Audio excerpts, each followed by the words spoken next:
死因，然后就。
Sutra on the 42 section spoken by the Awakened One. Tonight we talk about section 23 and 24. So good evening, my dear friend. Thank you for today, coming from today meditation and Dharma talks. Today is October the 24th, 2018. Everybody ready for Halloween? So to announce next week we have no class because Halloween, a lot of children come and trick and treat. If you don't give them trick, they will trick you. Trick or treat. If you don't give them candy, they will throw eggs in your house. So make sure you have some candy at home. As you know, I think next week we change the time, right? Next Sunday, not this Sunday, but next Sunday. Changing the time, go forward. I mean, we live. First week of November. We lost 1 hour, right? So tonight we talk about the section on 23 and 24. Last time we talked about the 3 desires. So this chapter talk about family. When you read this section, it's kind of way when the Buddha talk about family is worse than prison, right? So when you read it, don't judge right away, right? It's kind of offense to somebody. So here, his teaching is different here. So when you live and when you read and you understand deeply, he's talk about how deeply that a family is worse than being in a prison. So Marcus, can you read section 23 and 24 for us? Sure. You'll give exam. Sure. Explain. A family is worse than a prison. The Buddha said, people are bound to their families and homes to such an extent that these are worse than a prison. Eventually, one is released from prison, but people never think of leaving their families. Don't they fear the control that emotion, love, and sex have over them? Although they are in a tiger's jaws, their hearts are blissfully oblivious. Because they throw themselves into a swamp and drown, they are known as ordinary people. Pass through the gateway, get out of the defilement, and become an arahat. 24. Sexual desire obstructs the way. The Buddha said, of all longings and desires, there is none as strong as sex. Sexual desire has no equal. Fortunately, it is one of a kind. If there were something else like it, no one in the entire world would be able to cultivate the way. Okay. So what did you think about this? What do you think about these 2 chapters? You have to understand this. He talked about the family here. It's like if you're born in a family with abusive family, with suffering family, with mother on drug, father on alcohol, and every day they abuse their children, that is worse than prison. So that's what he means. He means the negative family. When we born out, we are lucky born in a family with a good father, good mother. They always take care of us. But imagine we born in a worse family, that father is always drinking, mother always gambling, using drug and alcohol. So they left their children, nobody to take care. So here he talked about the abusive family, the suffering family, and nobody able to love each other, nobody able to understand. So here, when we look deeply, families is a time for joys and love, right? Family is a community, come together, that they share the love, the compassion, and anything that have problem, they try to solve it. But sometimes family, they cannot solve this problem. The more they live close together, they become more suffering, right? Like when you have a family members who lost their life, right? When you lost somebody that you love, it's very suffering. And if somebody you love very much and they are far away from you, they are not around with you, so you are suffering. So here he said that attachment, love is the love of suffering. If you are not be careful, that a family can be happy, happiness, a family can bring suffering. So here he talk about two phases, right? Just like a knife, you can use to cut materials, vegetable, we can cut food, but a knife can harm and kill other people. So here he talk about the families that abuses their children, abuses their wife or their husband, always suffering, always emotion, love. Some people they marry and they take advantage of each other, right? Just like a woman marry a man because of his money, or a man marry a woman because of his desire, whatever money, lust, whatever thing. So those things take advantage of each other that cause us to be suffering, right? So when we marry, we have a family, mean we are truly commit each other to share emotion, love, compassion. At the trouble time, when we have fear, we have to solve, we have to understand each other. That is a happy family. But a family with selfish, a person in a family selfish, they want to take advantage to each other. That means bring us suffering. Just like a wife or a husband cheating on each other, right? It's causing us to be suffering. Or a wife find out her husband cheating on her, or her husband find her wife cheating on him. So that brings suffering. So a happy family can be two-faced, right? If you understand each other, you try to solve the problem, love each other, and take care of each other, it's good family. But you take advantage or you take always abuse your family member, that is it's like it's worse than prison, right? If you go in prison and someday you get out, but if you in this family, it's hard to get out, right? We live with a mother with abusive your children, or the father abusive your children. So most famous people, they have abusive family. So when they successful, they look back at their life, their childhood, they are very painful because some father or mother they don't take care of their children very well. They always do all this bad thing, right?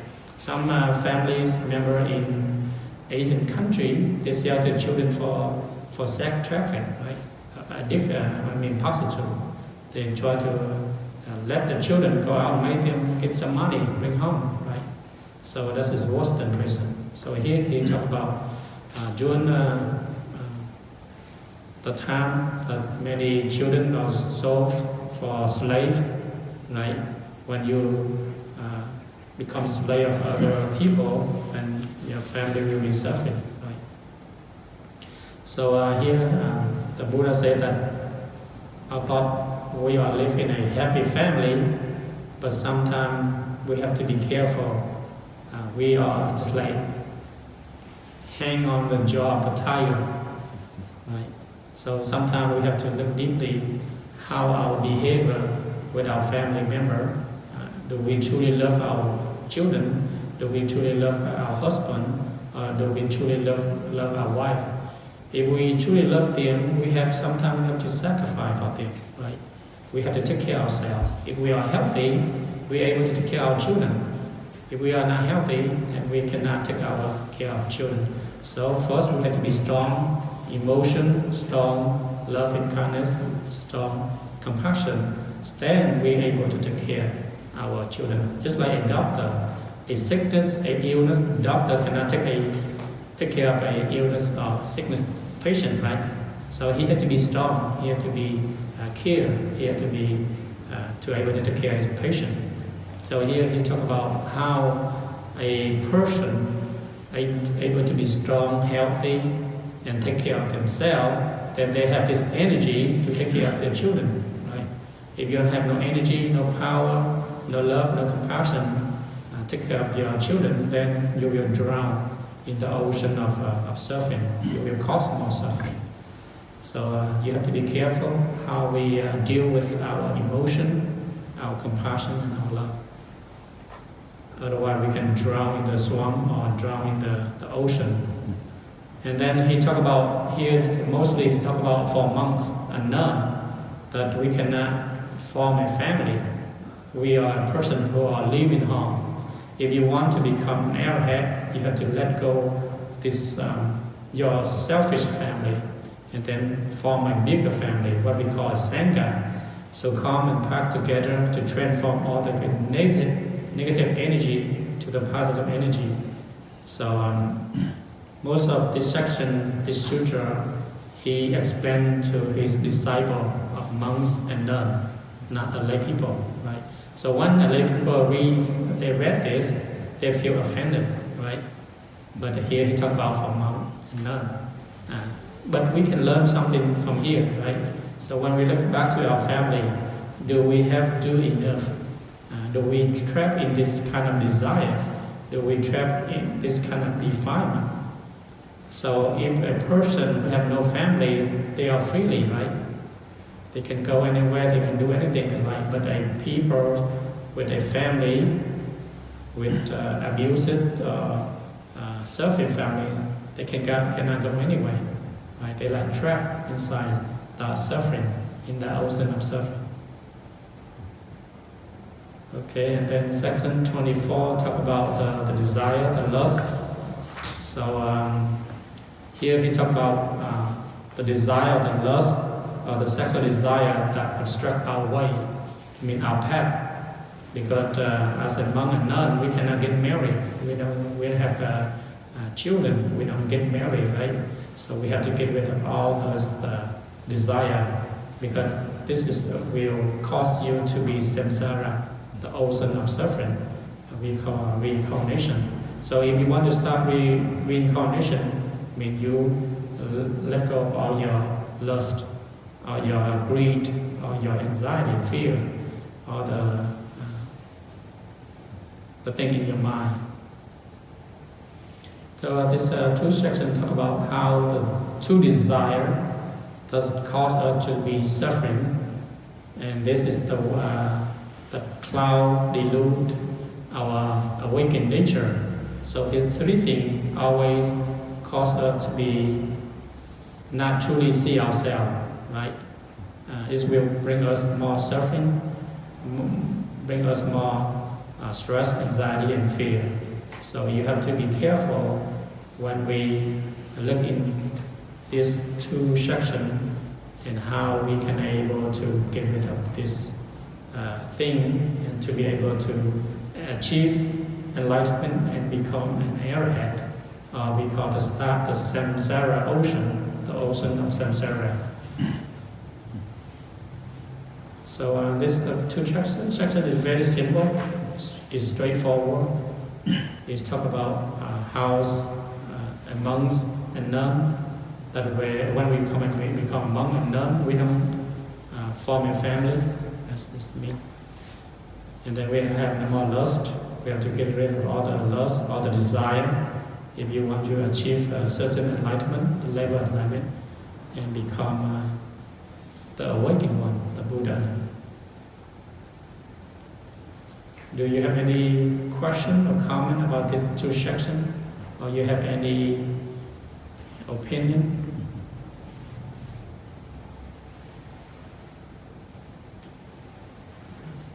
Everybody okay? Yes, you back there. Next time, can you sit up here closer? Because the question guys always sit back there. So the people can need to see. Yeah, we have a lot of room up here. There's a good reason I sit back there. Oh, I'm sorry. There's a medical reason. I see. You can bring up a chair up here. That's all right. Okay, thank you. I'm so not we can sure. able to hear your question. Great. Yes. Yeah, I'm not sure why anybody would be offended by the section on the family. I'm not sure it's worse than prison. Yes. But I think there are a lot of problems Yes. associated with the family. I'm just not quite sure why anybody would be offended. I don't know. Anybody offended? This section? If no, it's okay.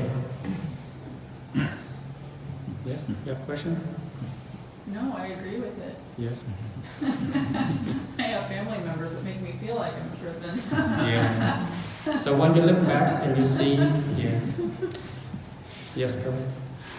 So I see it as the other perspective of the prison too, where they're mentioning, it could be the difficulty, the negative, but also that, people who have kids, Yes. they have a commitment to the children, to raise them, they worry about them. I see many parents worry about their kids doing well, what they're going to do in the future, what they eat, are they cold, And then the other is then, as we age, especially my age, then we have to worry about our parents or grandparents, so it's at both levels. We're the sandwich generation, so we have to worry about our parents. They have expectation that we will take care of them, that we will worry about them. And especially, I don't know about with Americans, but with the Asian culture, and I see that with Russian, even Latinos, is that you take care of your parents. They do not buy long-term care. They expect someone in the family. I know Latinos, it's the youngest daughter, or in Japanese, oftentimes the youngest daughter that will take care of the parents. Sometimes they will not marry, and so it's that's the other perspective I see from here too. So then, I just reflect on myself where I don't have any children, and I will see that I would like to find some more time. It's like all of us have that, right? We have to get a house. It used to be, you have family, you have kids, and now to me it's like you have to have a house, cars. And then, yes, it's constant, attachment to grabbing things. And I'd say, well, my wife and I are going, we could have done like everyone else and bought a bigger house when the economy changed and had the opportunity. We said no. So our goal is to pay that off and then have time, in our late 40s, maybe in our 50s, to have more practice a little bit late. It seems to me there's two very easy two more direct routes. You have family, and that's the direction you go, or you go monastic, monk or nun, and you have enlightenment. But I don't see a very easy direct, route for kind of in between to balance it. But that's kind of what we're looking at doing. So. Okay, Steve. I think some of it too, when they talk about the prison, sometimes it's a trap for when they talk about the blissfulness, is that you're so caught up in the daily life of your children, your spouse, everything, that you lose the moment, living in the present, being mindful of yourself, and hanging on to that. So that could be a prison too that holds you back from enlightenment. Okay, but they have family here. You can share, yes. We all have family, right? So we have some difficulty.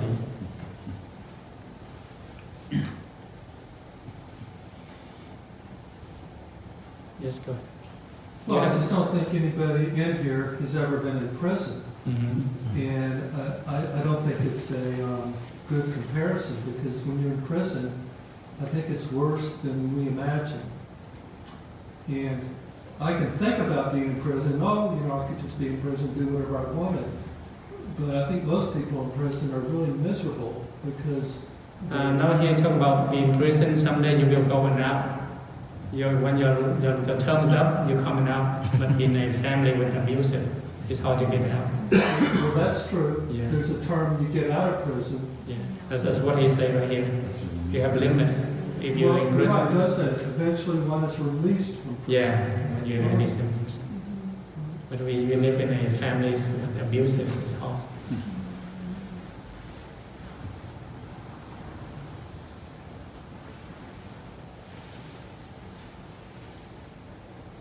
Okay, anybody have any further suggestion? Anything that you would like to share from your own experience? Yes, okay. Well, I think that if somebody lives in a family prison and they have a lot of suffering, when they reach the age that they could free themselves from prison, then they could get out of prison. Okay. Of that prison. I think sometimes they also create their own prison and take it with them to the next relationship or the next family too. Yeah.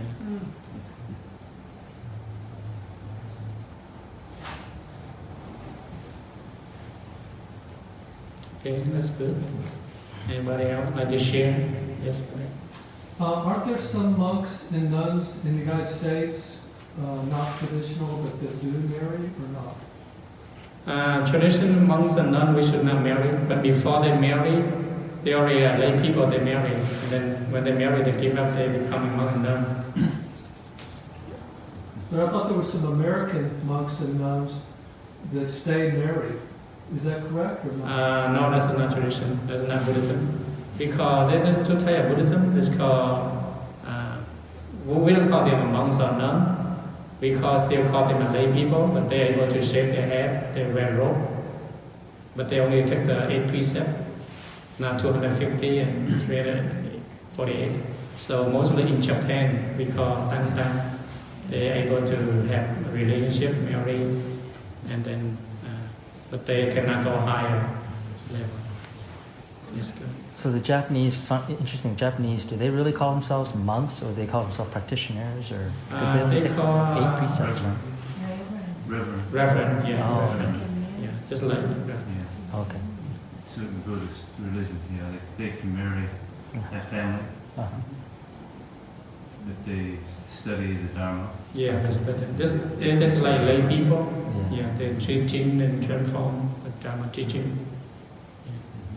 I think some in Tibet too, right? Tibet's tradition, they have family. Yeah, that's how I grew up in Buddhist tradition, in Japanese.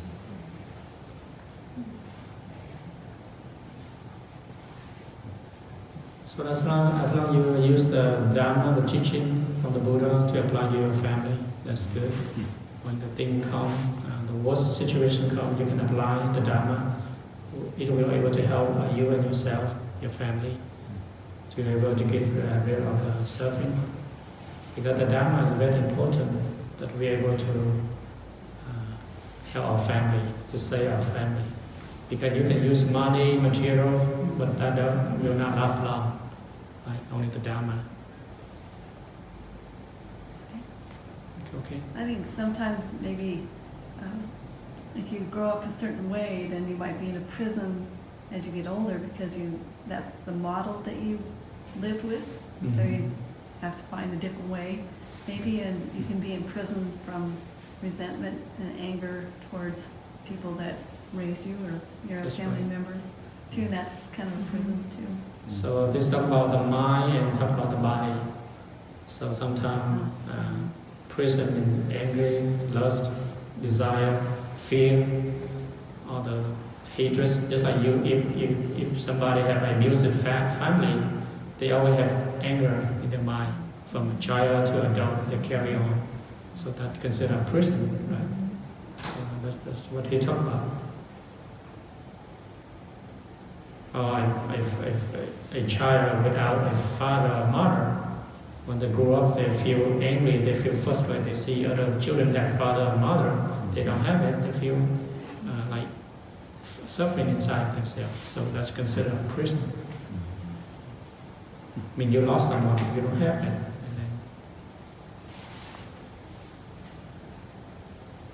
I also think that sometimes family members, when they make very poor decisions, especially as adults and they've got family, you feel obligated to help them get out of their situation, take them in. They become homeless because of very bad decision making, and then you feel obligated to take them in until they can figure out their issues, and you feel compassionate towards them, but at the same time you also feel resentment because you feel like you've made very good decisions that have led you into a positive path, but then your own family members don't seem to do that. So that's a balance I've had to struggle with. I mean, I'm out of that situation now, but a couple of years ago I took in my brother's family, and that was my own prison. Living with his family and all his anger and resentment, but I tried to be compassionate and take them in because he had a 6-year-old, and so I was really thinking more of the 6-year-old than him. But it was hard. So in a way, that's your own family members, the obligation that you feel can be a prison. Because it's really difficult to say no. Yeah. Okay. So now you understand prison, right? It's worse than prison, right? But you're lucky you live in prison. United States, you have 3 meals a day. You have bathroom, bed, and everything. So. But if somebody able to understand the Dharma, they live in prison, like they self-cook, they're able to practice Dharma, then prison is a good place for them to practice. Because they don't have to worry about the food, anything. They just live there and practice the Dharma.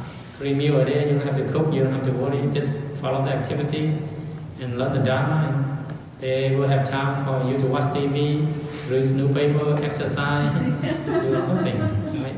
Sometimes in prison, United States is very good. Yeah. Then being a people without money running around and find a job, and sometimes worse. That's why most homeless people, they like to stay in prison rather than outside. Because prison, they feed you, they take care of you, medicine.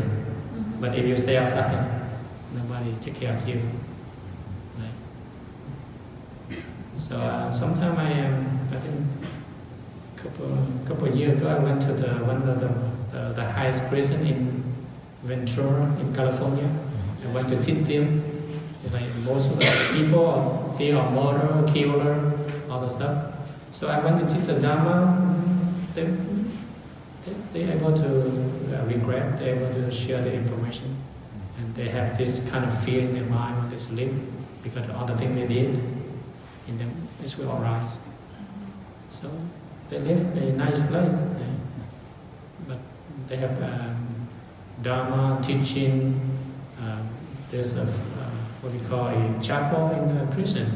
And they do all the exercise, all the sport activity. So,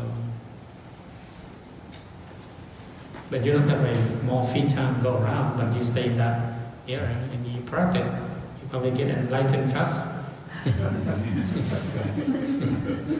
If you know how to use it, yeah. Because you don't have to worry about the food, anything. You don't have to worry about the trouble. Right? Everywhere is calm. Please take care of you. You have more time to practice. So we consider prison as a self-secluded, self-practice.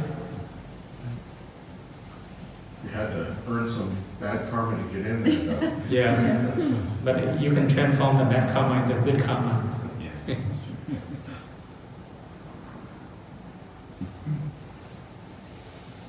Yes.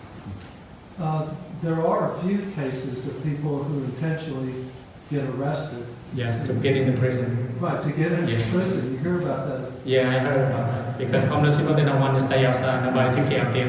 No food to eat. So they do something so they can break the law, get in prison. Get an education. Yeah. And then the prison say, this guy is all the time coming here. They get tired of him.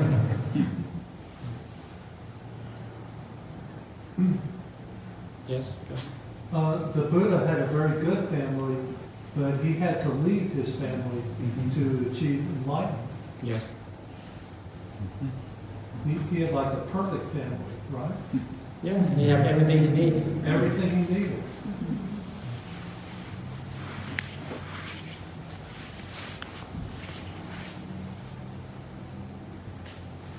Okay. Anybody have any question or comment? Anything that you'd like to share from your own experience? Yes, go ahead. How about no karma? Not good karma, not bad karma. How you can reach that stage? How can you reach that state? No thinking. No, but still things is going to happen according to our karmas. And Good and bad, but you want to wipe out. if you want to wipe out, you have to take time, patient, every day meditate. If any thought arise, good thought, bad thought, let it go. So all our karma arise from our thought. So you don't want to create any good karma or bad karma, let go of all your thought. What can be done for that? What can be done? Just follow breath and awareness of your thought, come and goes. And don't chasing around your thought. Don't follow your thought. And stop your thought. Yeah. Do you understand that? Yeah, sometimes I involve so much in my bad thoughts, or Yes. sometimes in a good thoughts, Yes. and then I get tired of it, you know. Yeah. And just I don't want to think anything, and I sit like that, you know. Mhm. But I was thinking, it shouldn't bother in my mind, good or bad, you know. Mhm. I should be neutral. Yes. Our true nature, mind, is always pure and clean. It is the thought come and goes. As long as you don't chase in the thought, just observe the thought and then don't attach to the thought. And then the more you do that, and the more you pure. That's why we go purify our mind. Just like when you arise any desire thought and you just follow and you do that thing, that create more karma. Right? You chasing your thought. So any bad thought, good thought, try to observe and don't attach to it. And the more you do it, and then you have more karma. It's hard to do, but yes. Could I substitute the word, or don't attach to it? Could I say don't react? Is react the same as don't attach? Now you can react, but don't grab on it, don't follow it. It's like in angry calm, you just react, but you say, "Oh, that's bad for me. I don't want to follow that." So attachment here, you try to grab on it, and you follow the thought, and you go do it. Oh, okay. You see that? Mhm. Like you sit in here, somebody slap you, you get angry. Now you slap back. If you say, if somebody slap you, you get angry, and you stop right here. You don't create any karma. But you slap him, you create karma. Become an action already. So that's why we call karma come from body, speech, and mind. But the main is the mind. If you don't react attach to any mind, then the body and the speech does not say any bad word. The body does not do any bad thing. It's hard, but we have to practice.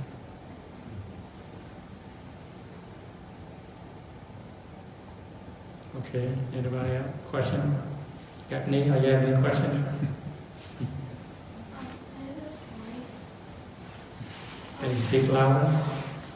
Can I share a story? Okay, go ahead. So recently, two of my close friends passed away. Mm-hmm. And like when I first heard it, like I didn't really like feel anything about it. And then like, cause like I didn't really like believe it. And then like over time, it kind of just like hit me, and then I felt this like this really like deep hole, like for a while. And yeah.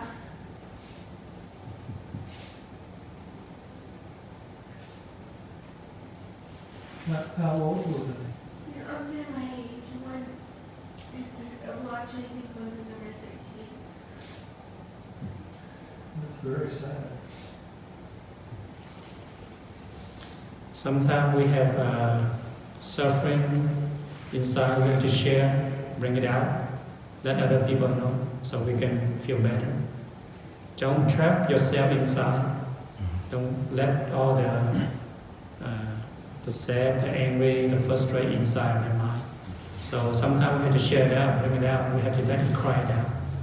So don't try to hang what we call Hold it in. huh? Hold it in. Holding in, try to let it out. So when you cry, just let it out. It's better than just holding in. If you hold it in, you will be more suffering. So if you're a child, or you're a father, mother, or whatever, you have anything, you have to let it out. Share with the people, so that able to make you stronger. If you hold in yourself, then that suffering will build stronger and stronger. And then you become depression, you become stress, anxiety.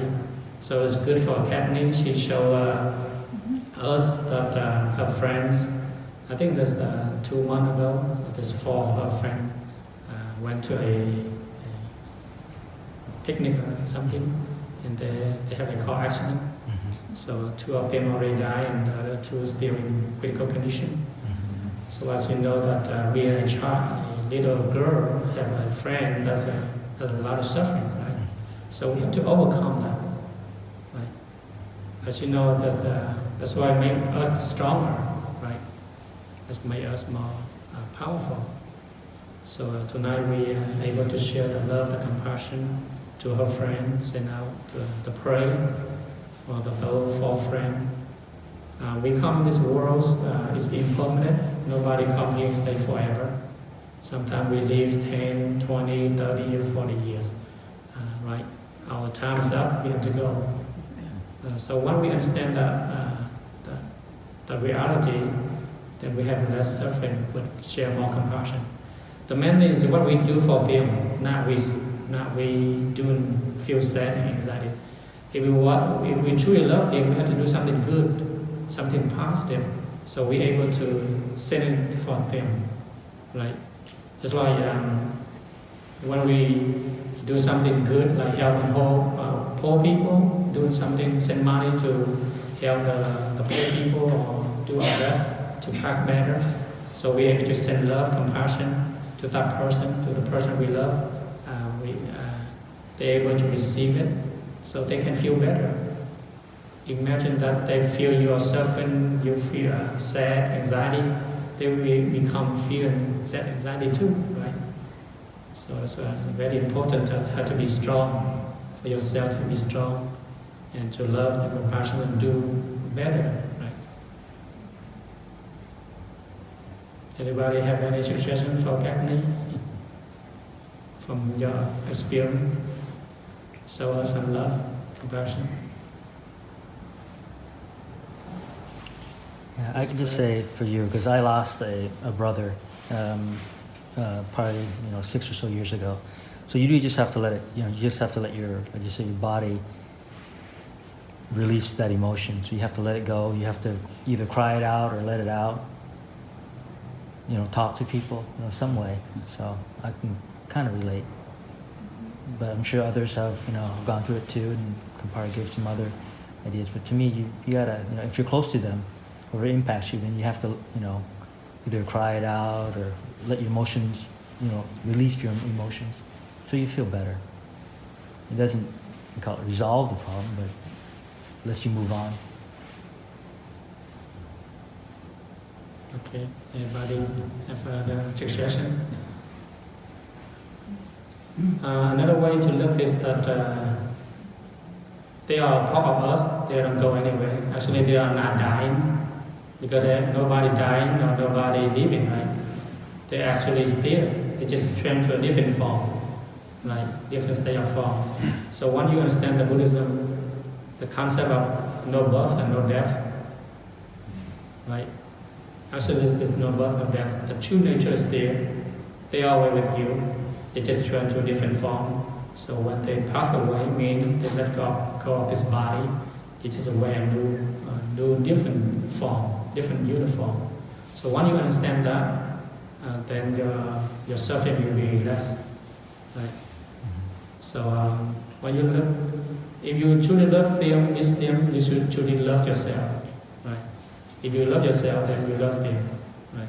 So don't let your emotion go too strong, because the emotion will able to make us weak, right? So this is very important. That we look back, just like one story about this lady during Buddha time. She had a little baby, and then when he born out, and then he's dying very early.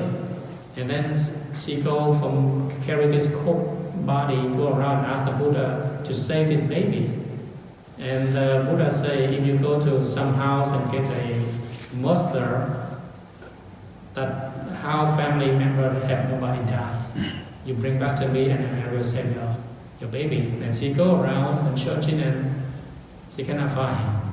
Every family's member have passed away, right? So sometimes a child born out, they pass away. A child 1 or 2 years old, they pass away, right? So that means their time.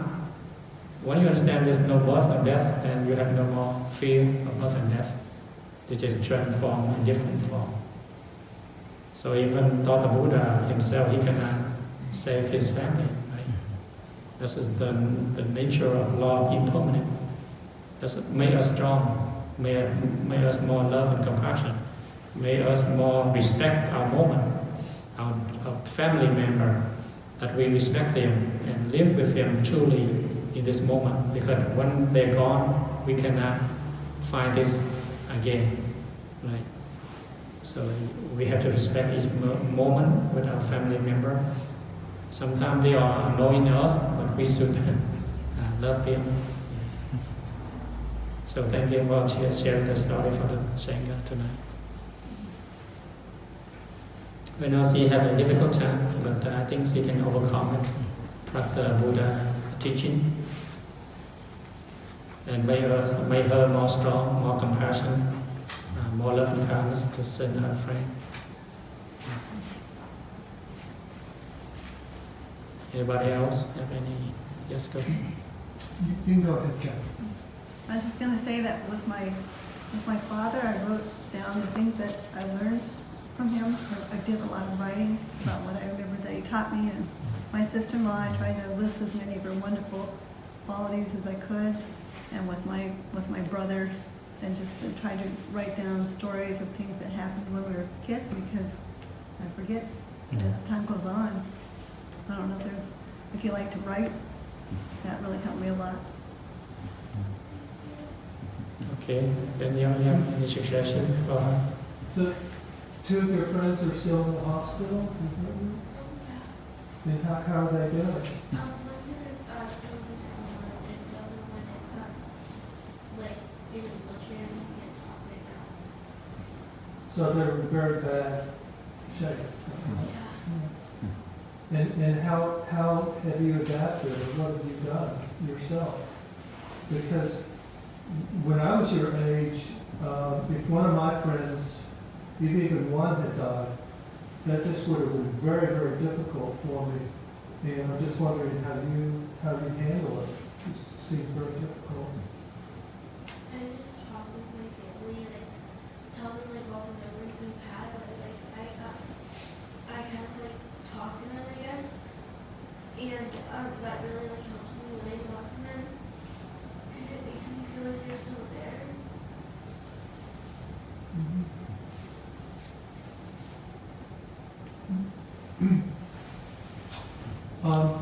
I almost died when I was age 12. Oh, you're lucky. I won't change your body. Huh? I will change your clothes. Changed my clothes. Yeah, I was swimming, and we used to do a type of underwater swimming where we would swim for distance underwater. And you probably know it's very dangerous because people, what they do is they hyperventilate before they swim. And so the body doesn't get the signals to the brain to figure out that you're running out of oxygen. Anyway, so I was doing this long distance underwater swimming, and I passed out. And my father just happened to be very close. So yeah, he pulled me up and saved me. But I passed out. I was going to die. So, yeah. You have a second chance. A second chance, right? It was just very lucky. Yes, your time not over yet. Say that again? Yes, your time is not over yet. Not yet. Not yet. You have to come here first.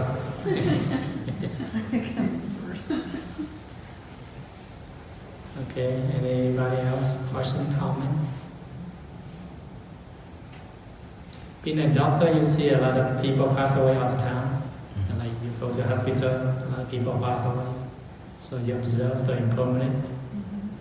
As a monk, we see people pass away too. And when we go to funeral, right, that's help us to be strong, help us to be more practical, help us to more enlightenment.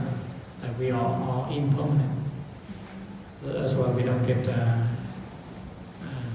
angry, upset with other people, because they are suffering, we are suffering. So if we try to create other people suffering, we stop right away. That's a way to help us to practice.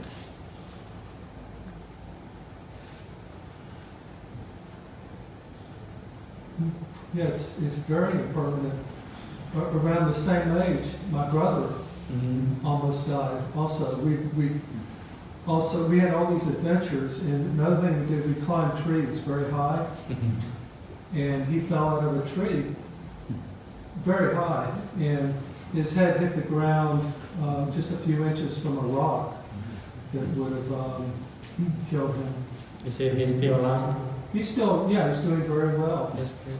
Also, when I was about 9, we had a 4th of July celebration with fireworks, and we used these Roman candles, and one of them fell over and totally burned off my shoulder. I mean, just totally burned it off, and it could have easily hit me in the face, you know, just a few inches over. Yeah, life is very Fragile. yeah. It just takes one little thing, and then somebody's gone.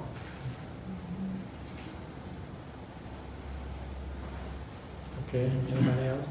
Like you share your topic, your story?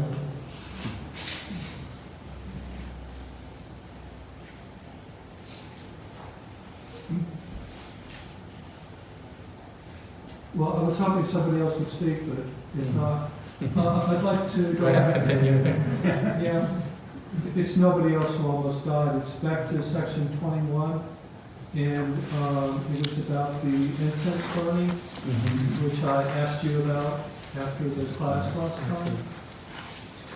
And the point I made when I asked, well, first of all, I don't think it's the best analogy about somebody seeking fame, and that's similar to the fragrance of incense. I mean, maybe there's a little bit of an analogy there, but it doesn't seem the best analogy. But the main thing was that then it went on to say that the incense, when it burned down to the bottom, that there's a danger of a fire. And I asked you about that, and you said you agreed with me that, yeah, the incense is in the sand, so that nowadays there's not a danger, right? There's a danger if it falls over. If it falls over, right. Or you put on the carpet or something. Yeah, well, when somebody else told me there's a danger if you have a bunch of incense sticks in there. Yeah, if you burn a lot, the whole bundle. Right, and then, and I know this isn't, you know, I know the point of the section is about, you know, fame destroys life's root. It's not about safety factors with incense, but still, they make the example, so. Anyway, it's worth discussing.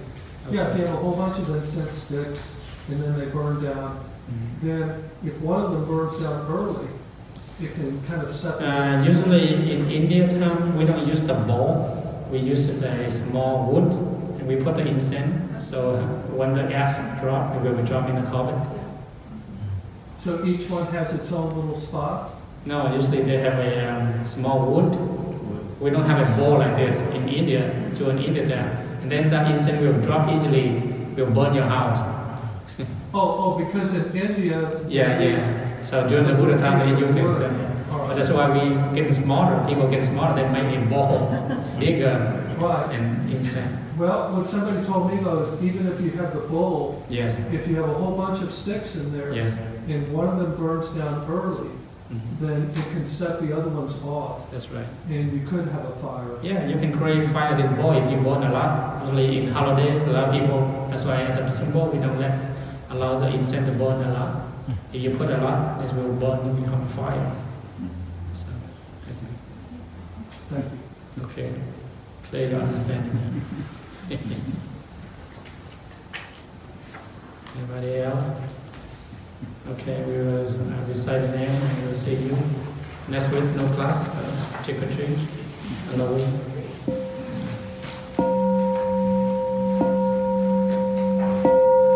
Living being unknowable, I vow to save them all. Reflections are endless, I vow to drag them all. The Dharma door is accountable, I vow to study them all. The Buddha ways and excelled, I vow to attain it.